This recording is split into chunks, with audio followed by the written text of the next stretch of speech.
Moving on to the 80s, in 1981, we have a book that comes out, Teach Your Own, A Hopeful Path for Education, which for the first time fuels the whole idea of homeschooling for average people, not just fringe groups that are trying to pull away from society, but people who are really disgusted with the way public education is moving.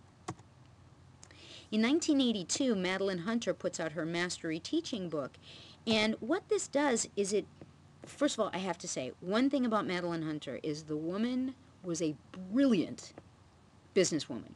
She went out and organized workshops all around the country at a time when people weren't really doing this, and she taught her direct instruction teaching model, which was absolutely absorbed by all these people reaching for the back to basics movement. Get rid of this progressive touchy-feely. This is when we start seeing whole language being thrown out the window and the introduction of phonics as the way to teach reading.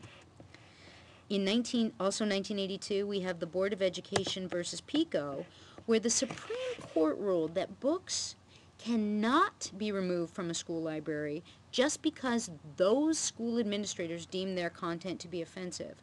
Again, we see this push and pull between what one group wants in the schools versus another, whether it's the teachers, whether it's the local families, whether it's the state, or whether it's the government.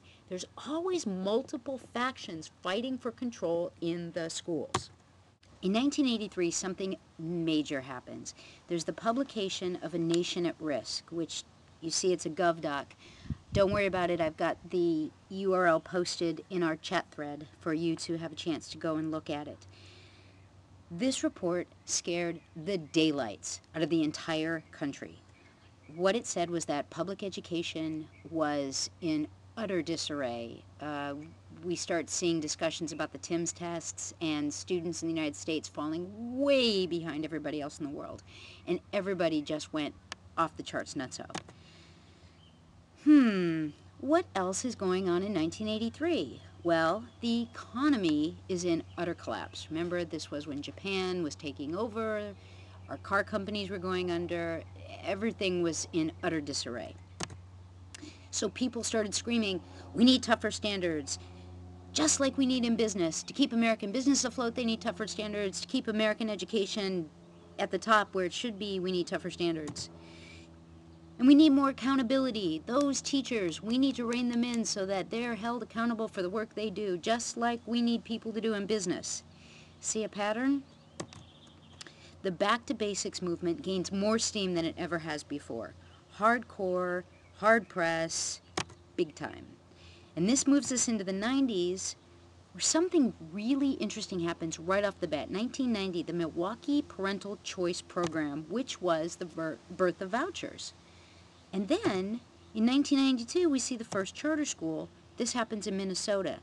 Take note that for the first time, we have a major educational movement taking place outside of the East Coast of the United States, which for all practical purposes is still where the bastion of power as far as, the Department of Ed is in the East, most of the Ivy League schools are in the East. People still tend to think of Massachusetts and Washington, D.C., the whole East Coast as the educational leaders. Here we have two very major things happen in the Midwest. What does this tell us? That the whole power structure of education was in utter disarray. So people at the local and the state levels were really trying to rein in what was going on in their state. Then something happens that turns out to have huge national implications. Massachusetts passes the Educational Reform Act. This decrees, for the first time, mind you, that all schools in the state must follow a common curriculum, and all students must take statewide tests to ensure accountability for what's going on in the classrooms. Doesn't take long for the other states to start following along and implementing similar high-stakes testing programs. What does this lead to? Scripted curriculum? What would that have to do with high-stakes testing? Well, let's think about this for a second. Who is creating the tests? Textbook publishers. people involved in selling books and materials and theoretically in teacher training. So this grasp to gain control really circles around this whole thing of we know better than you. We at the, whether it's the federal level or the big time textbook publishers, we know better than the people in the classrooms what to do to get these kids up to quote unquote snuff. Then in 1998, the Higher Education Act is amended. Remember, this is from 1965. This was intended to get more teachers into the classrooms. Okay, for the first time, there's this new addition about the states and all the institutions that are getting this money to get people to become teachers and train them. They have to produce report cards exactly telling what's going on. What are they teaching these people who are going to go out and be teachers? Which leads us to today. And Congress passed No Child Left Behind in 2001. The president didn't actually sign it till 2002. Part of what it did was to reauthorize that Educational and Secondary Education Act of 1965. Remember, this was part of the war on poverty. This was intended to get teachers into lower income neighborhoods. But for the first time, it started holding the schools accountable for student achievement levels through those high-stakes tests. And for the first time, we see penalties for schools that do not make this adequate yearly progress that has been created in conjunction with the feds and the states. So remember, the Department of Ed was originally created to be a clearinghouse to share best practices and give out grants to keep people in education moving ahead and not get static or stale. This completely changes the nature of the relationship between the Fed and the states and departments of education across the country. Remember, education is a state's right. This was one of the most hotly contested battles at the Constitutional Convention. And the states won this right because they felt educating their youth belonged at the state level. Locals needed control. They didn't want some big muckety-mucks in Washington telling them how to raise their children. And then in 2003, the Higher Education Act is amended again. And while, yes, it expanded access to higher education for lower and middle income students, and it provided more funds for graduate studies, it increased the accountability. So we see this whole level of bureaucracy and hoops to be jumped through just go absolutely crazy.